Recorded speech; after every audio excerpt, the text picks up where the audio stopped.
Welcome to the Da Vinci Academy Histology video course. The entire video course is available on YouTube and covers all of the fundamental principles of histology and relevant cell biology. You can find all of the videos from the course by clicking the histology playlist link in the description below, and then you can access the corresponding practice questions and histology lab videos by going to our website, which is also linked in the description below.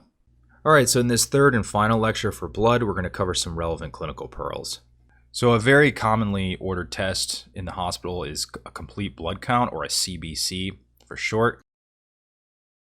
And many patients who are inpatient in the hospital will get a CBC done almost every day or very frequently, because you want to check their hemoglobin levels and their hematocrit, checking for a white count. Very commonly, it tells you a lot of what's going on with the patient from a circulation standpoint. Do they have enough red blood cells? It can also be used, you look at the white blood cell count to see if they have an infection potentially. Then you can use this breakdown of which type of white blood cell is elevated to give you an idea of what type of infection it could be. And so we just wanted to kind of give you just a brief overview. A lot of this is way beyond a histology course, but it just gives you a kind of where this all comes into play clinically. And these are all concepts that are used every day by physicians and healthcare providers to care for patients.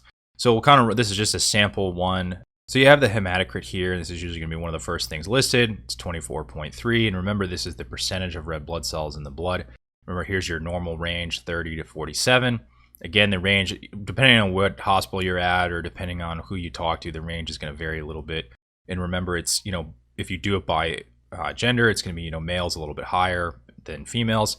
So either way, whether it's a male or a female, it doesn't matter. This is fairly low hematocrit. So this is going to be decrease in anybody, whether they're a male or a female. Then you look at the hemoglobin. So this is the actual concentration. This is decreased as well if you compare it to the normal range here. These are the two major ones. You'll often hear them referred to as H and H in the hospital. So hematocrit and hemoglobin. These are the two main ones. There's also a red blood cell count.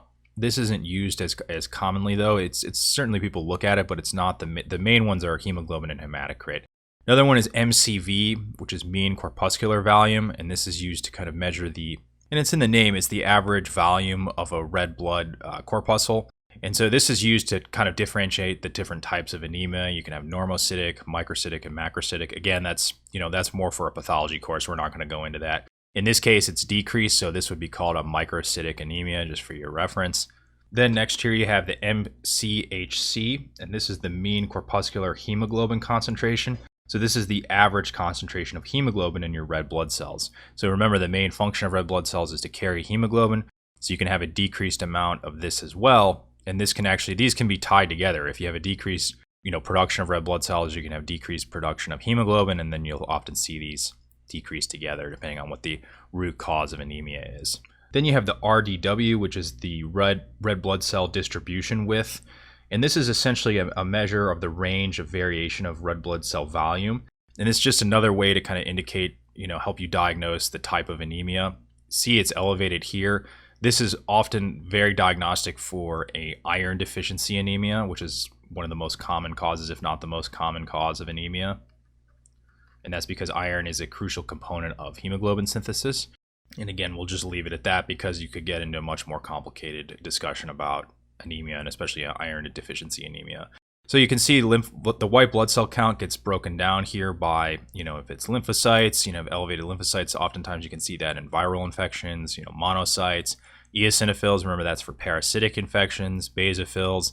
You're going to see that maybe in hypersensitivity reactions. Also, there's a type of leukemia called chronic myelogenous leukemia, which is CML, which is kind of diagnostic for that. You can see that elevated. Again, that's beyond the scope. And then you have the platelet count, because you want to make sure that the patient has a normal amount of platelets. You have decreased platelets, you're going to be at risk for bleeding because you can't form that platelet plug.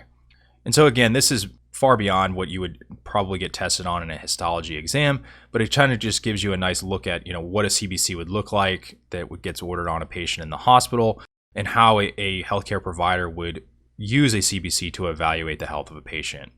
So anemia, it's a decrease in the amount of red blood cells. A lot of different causes of anemia. You can have bleeding, like a GI bleed, where it slowly leaks vessels off. Obviously, if you have a hemorrhage, that can also potentially lead to anemia as well. You can also have on the other end, where you have, instead of losing red blood cells, you have decreased production. Most common cause of this is iron deficiency. Remember, we talked about also in patients who are on chemotherapy or getting radiation therapy, they can have their bone marrow damaged by those, and so they're not producing as much as well.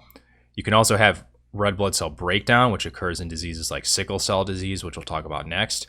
The common symptoms, they're kind of non-specific, but together can kind of point you towards anemia, or at least have you put it on your differential diagnosis. So fatigue, very common symptom.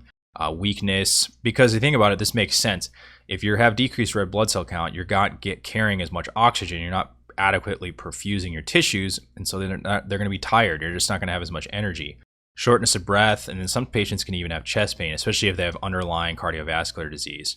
Physical exam findings, sometimes you'll see these, sometimes you don't. They're not diagnostic. They're just kind of nice things that you may see. They kind of, it's if you put the picture together, if they have these symptoms, they have these findings. Again, like we say here, the final diagnosis is going to be made with a CBC. But on exam, you could see pale conjunctiva under the eyes. You can see pale skin, pale nail beds.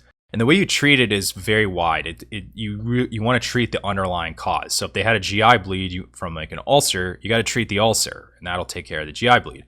If they're iron deficient, you got to give them iron supplements. If they have sickle cell disease, you got to treat the sickle cell disease. And then if the hemoglobin is really low, sometimes you got to just transfuse them. Regardless of what the cause is, you just got to transfuse them. You got to give them blood. And again, that's why we went over that ABO blood group, because that helps guide you on what type of blood to give a patient. Sickle cell anemia is a disease characterized by sickle-shaped red blood cells. So like this right here, almost kind of banana-shaped. It's caused by a missense mutation in the beta globin gene, which is part of the hemoglobin structure. And this results in substituting a valine for a glutamic acid. So you see that here specifically. So here's the normal. Hemoglobin A is normal. And then HbS refers to hemoglobin in individuals with sickle cell anemia. And so you have this substitution. This is a missense mutation, which you remember is a point mutation where you have substitution of a nucleotide. You have a new codon, and then you have a new amino acid, and that in this case you substitute valine in for glutamic acid. So now you have a different polypeptide sequence, and you've also altered the primary structure of the protein. However, under normal physiological conditions, this usually does not affect the secondary, tertiary, or quaternary structure of hemoglobin. That's important to remember. And real quick, here's a peripheral blood smear of a patient with sickle cell anemia. So here's some of those sickle cell red blood cells here, and you can see that here. Now, when these patients encounter low oxygen levels, that's when they start to develop problems and symptoms, because the sickled hemoglobin stick together, this HbS, into a stacked formation, which is called sickling, and this damages the RBC's membrane and decreases its elasticity. So normally, red blood cells, they have this nice biconcave shape like this, and red blood cells are essentially bags of hemoglobin. And so you have hemoglobin A, which would be the normal hemoglobin, floating in throughout here. And what's nice is that they have this biconcave shape, which for when they pass through narrow blood vessels, such as capillaries, the red blood cell is able to fold like this. And so that helps it shoot through this narrow capillary and then out into the venous system, where it can then resume its normal shape and flow through those larger veins. And so this elasticity is really important because it helps it pass through the capillaries, which is actually the main site of dumping off oxygen. And then also, it keeps them from getting stuck and occluding blood flow. So when these patients encounter low O2, these hemoglobin S's, they end up stacking like this. And so what that leads to is then you have this sickle shape that results in the red blood cells because of these stacked hemoglobin S's from this sickling, and this decreases the elasticity of the red blood cell. And so it's unable to bend and flex and pass through these capillaries really easily.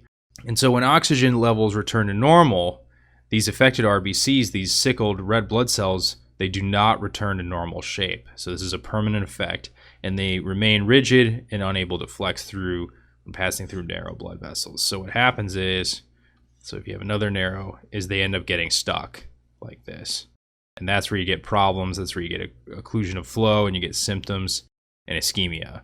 And the other thing is that as a result of these sickled red blood cells, these patients develop anemia, hence the name sickle cell anemia.